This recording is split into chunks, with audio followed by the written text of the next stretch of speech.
A라 쓰고 B라 읽는다는 표현을 우리가 일상에서 종종 사용하곤 합니다.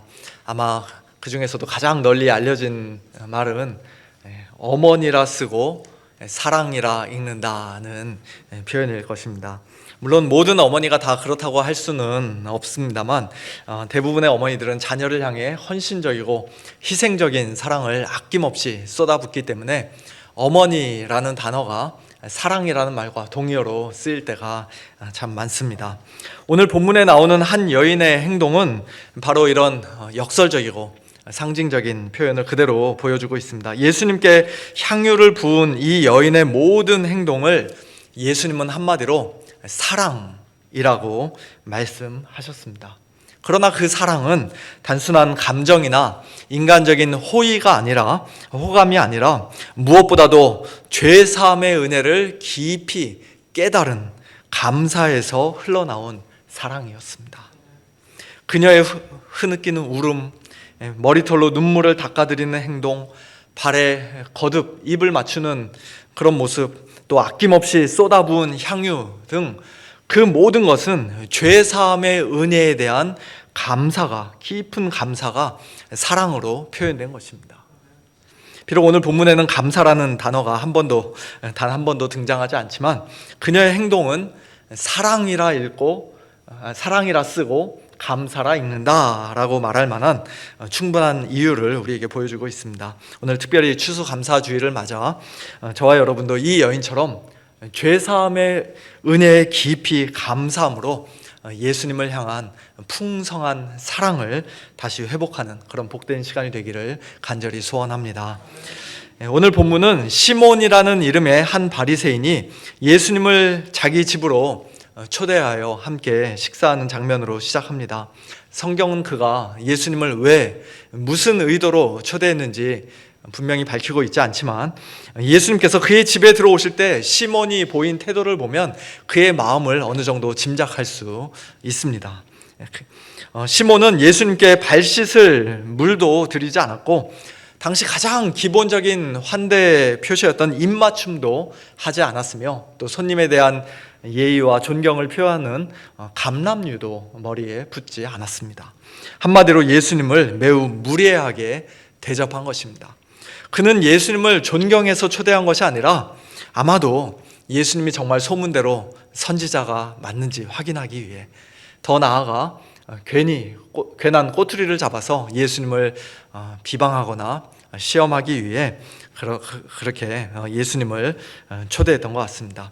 당시 유대인들의 식사하는 모습은 아마 우리 성도님들도 잘 알고 계실 것입니다. 오늘날 우리처럼 이렇게 식탁 의자에 똑바로 앉아서 먹지 않고 바닥에다가 한 손을 괴고 옆으로 비스듬하게 누워 두 발을 뒤로 쭉 뻗은 채 우리가 보기에는 상당히 불편해 보이는 저런 자세로 식사를 했습니다.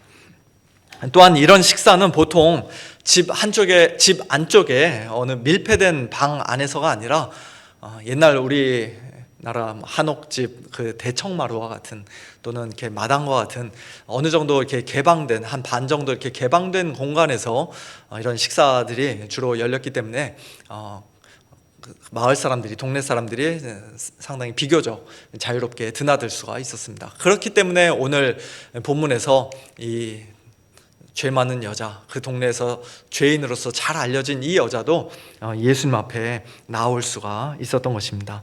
이 여인이 정확히 어떤 죄를 지었는지는 성경이 말씀하고 있지 않지만 신약 성경에서 죄인이라는 단어가 주로 세리와 창기를 함께 묶어서 지칭하는 경우가 많다는 것을 우리가 생각해 볼 때 이 여인도 아마 성적인 죄를 범한 그런 여인이었을 것이라 우리가 추측해 볼 수가 있습니다. 평소에는 사람들 앞에서 얼굴도 제대로 들고 다니지 못했을 그런 여인이 비난과 조롱을 무릅쓰고 예수님께 나온 것입니다. 그런데 이 여인이 예수님 뒤쪽으로 뻗어 있는 발 곁으로 다가서더니 갑자기 울기 시작했습니다. 눈물을 흘리기 시작했습니다. 왜 울었을까요? 사람들에게 손가락질을 받는 자신의 처지가 너무 서럽고 속상해서 한심해서 눈물을 흘렸을까요?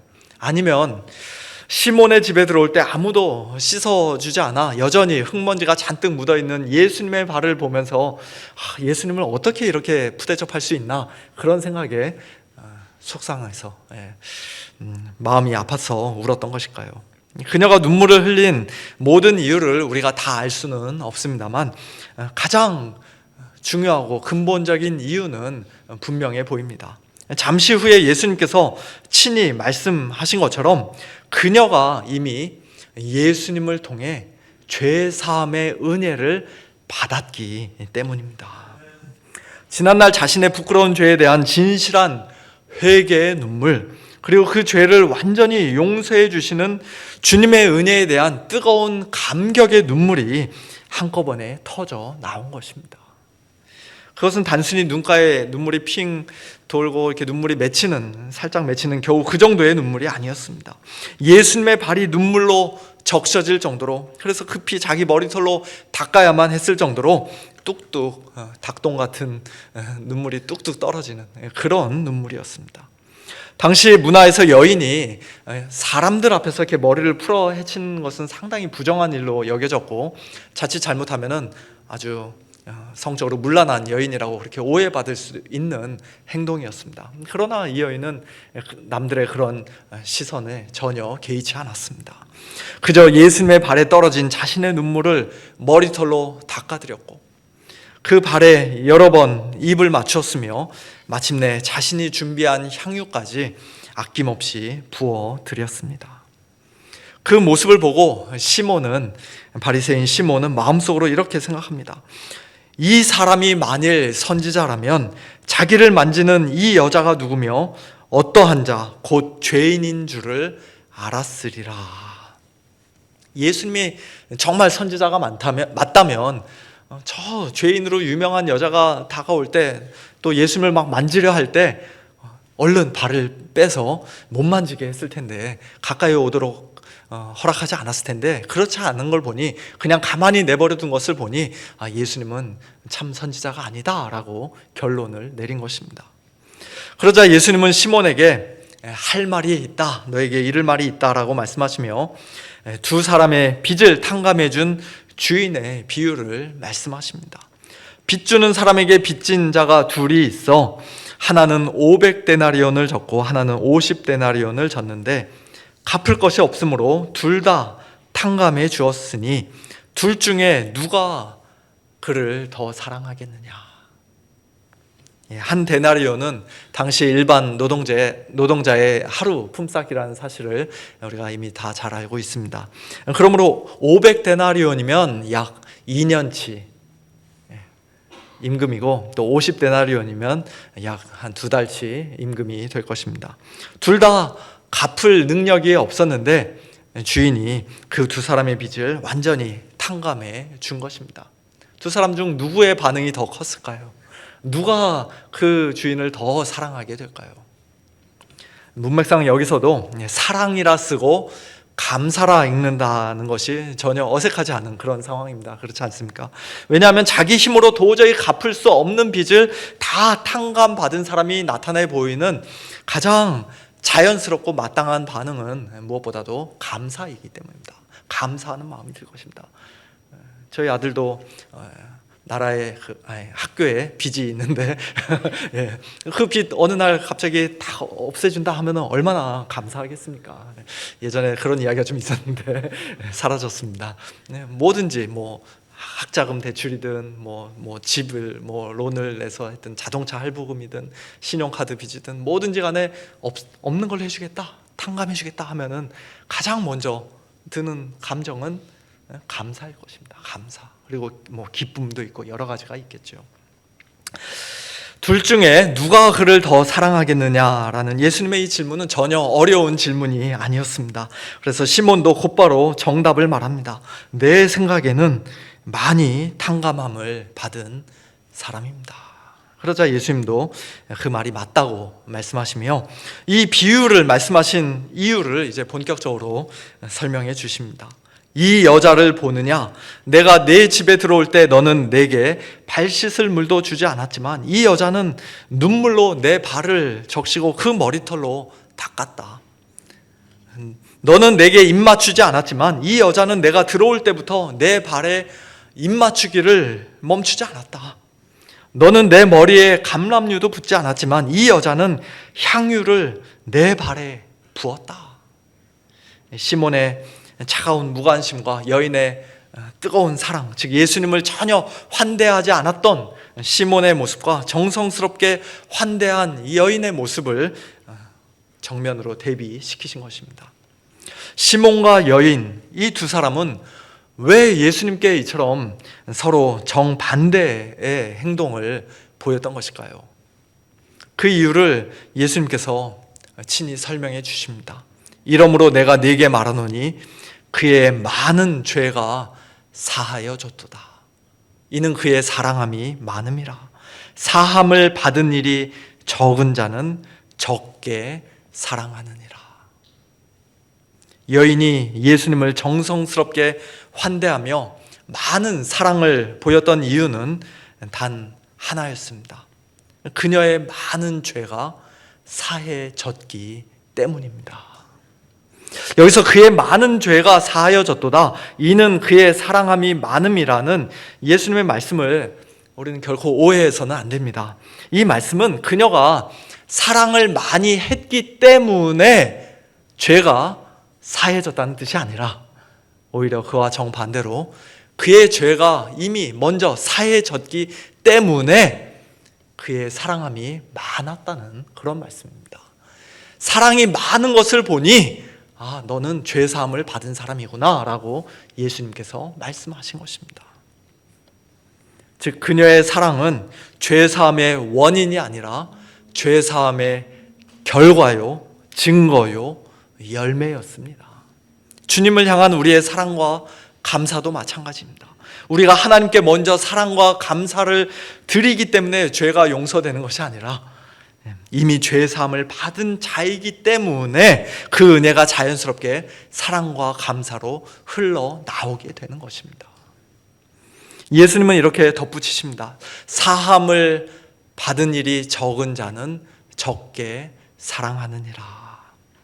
그렇습니다. 50데나리온 탕감받은 사람은 500데나리온 탕감받은 사람만큼 주인을 더 많이 사랑할 수 없습니다. 받은 만큼, 탕감받은 만큼 사랑할 뿐입니다. 왜냐하면 사랑과 감사는 죄 사함의 깊이, 그 은혜를 깨닫고 체험하는 깊이에 정비례하기 때문입니다. 예수님은 이어서 48절에서 이 여인의 많은 죄가 이미 사함을 받았다고, 완전히 용서받았다고 다시 한번 그녀를 보시며 직접 선언해 주십니다. 내 죄 사함을 받았느니라. 이 말씀을 듣고 그 자리에 있던 사람들은 도대체 이 사람이 누구이기에 죄도 사하는가 속으로 말하며 수군거렸지만, 죄를 사하실 수 있는 권세를 가지신 예수님은 여인에게 다시 한번 분명하게 말씀하십니다. 내 믿음이 너를 구원하였으니 평안히 가라. 그렇습니다. 이 여인이 받은 죄사함은 그녀가 방금 전 예수님 앞에서 눈물로 발을 적시고 머리털로 닦고 입 맞추고 향유를 부었기 때문에, 즉 큰 사랑과 감사를 표현했기 때문에 주어진 것이 아니었습니다. 그보다 훨씬 앞서, 정확히 언제 어느 순간이었는지 알 수는 없지만 그녀가 예수님을 참되게 믿었을 때 이미 죄사함은 그녀에게 주어졌습니다. 예수님이 세리와 창녀도 차별 없이 받아주시는 죄인의 친구라는 소문을 누군가를 통해 들었든, 아니면 수고하고 무거운 짐진 자들아 다 내게로 오라, 내가 너희를 쉬게 하리라 하는 예수님의 말씀을 자기 귀로 직접 들었든 어떤 경로를 통해서든지 간에 이 여인은 죄인들의 유일한 구원자가 되시는 예수님을 이미 참되게 믿는 사람이었습니다. 집에서 향유를 준비해 오기 전부터 그 믿음 가지고 예수님 앞에 나온 사람이었습니다. 그 믿음으로 그녀는 죄사함과 구원을 받았고, 그 죄사함의 은혜와 구원의 감격이 예수님께 대한 풍성한 감사와 사랑으로 자연스럽게 흘러 넘쳤던 것입니다. 회개와 감격의 눈물로, 겸손과 자기 부인의 머리털로, 감사와 사랑의 입맞춤으로, 또 헌신과 희생의 향유로 자기 자신을 온전히 주님 앞에 다 내어 드렸습니다. 사랑하는 성도 여러분, 예수님 앞에 선 두 사람, 바리새인 시몬과 이 여인의 모습은 오늘 우리 자신의 모습을 비추어주는 영적인 거울과도 같습니다.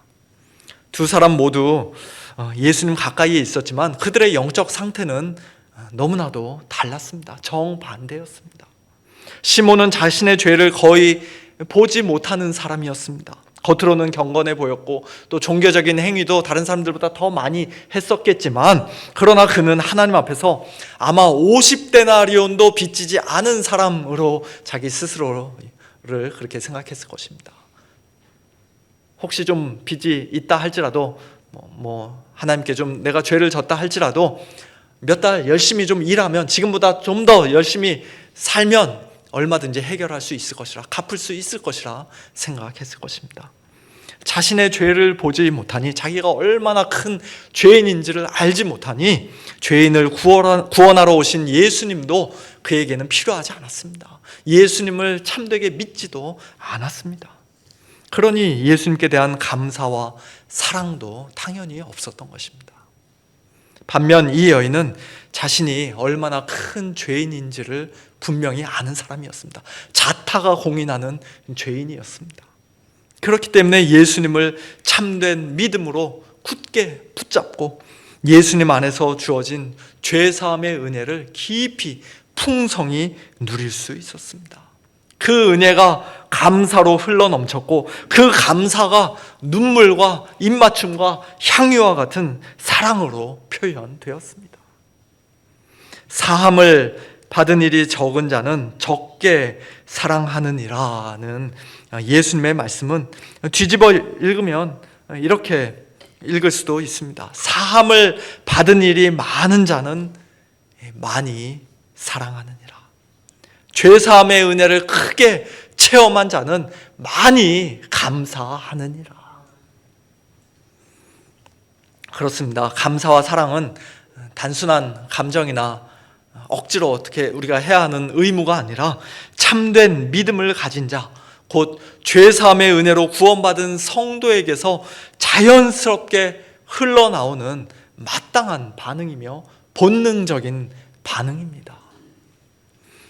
죄사함의 은혜를 깊이 아는 자만이 주님께 진심으로 감사하고 주님을 깊이 사랑할 수 있습니다. 사랑하는 성도 여러분, 우리는 모두 500데나리온의 빚을 하나님께 진 사람들입니다. 아니, 마태복음 18장에서 하나님께서는 우리가 1만 달란트의 빚을 진 사람이라고 말씀하십니다. 한 2년 정도 이렇게 일하면 갚을 수 있는 그 정도의 돈이 아니라 우리가 평생을 일해도, 아니 영원토록 일해도 도저히 갚을 수 없는 그런 어마어마한 빚을, 죄의 빚을 하나님께 진 사람들이라고 말씀하십니다. 하나님 앞에서 적게 빚진 사람은 단 한 사람도 없습니다. 다만 스스로 나는 50데나리온 정도만 빚졌다라고 착각하는 교만한 사람들만이 있을 뿐입니다. 오늘 예수님의 이 말씀 앞에서 우리 자신을 다시 한번 진지하게 돌아보기를 원합니다. 저와 여러분은 지금 어떤 사람들입니까? 시몬처럼 나는 괜찮다, 나는 의롭다고 생각하며 오히려 다른 사람들을 정죄하는 데 바빠 예수님 앞에서도 마음이 냉랭하고 감사는 메말라 있고 사랑은 그저 형식적이고 무미건조해져 버린 그런 사람들은 아닙니까? 아니면 이 여인처럼 나는 주님의 은혜 없이는 단 한순간도 살 수 없고 단 한순간도 설 수 없는 그런 큰 죄인이요, 너무나도 연약한 사람입니다 라고 고백하며 참된 믿음으로 예수님께 나와 죄사함의 은혜를 풍성히 누리고 감사와 사랑의 열매를 아름답게 맺는 성도들입니까? 추수감사절은 우리 안에서 그동안 무뎌져 있던 감사를 다시 깨우는 날입니다. 한 해 동안 베풀어 주신 하나님의 은혜에 감사할 뿐만 아니라 무엇보다도 우리가 받은 죄사함의 은혜를 다시 깊이 되새기며 하나님께 감사하는 날입니다.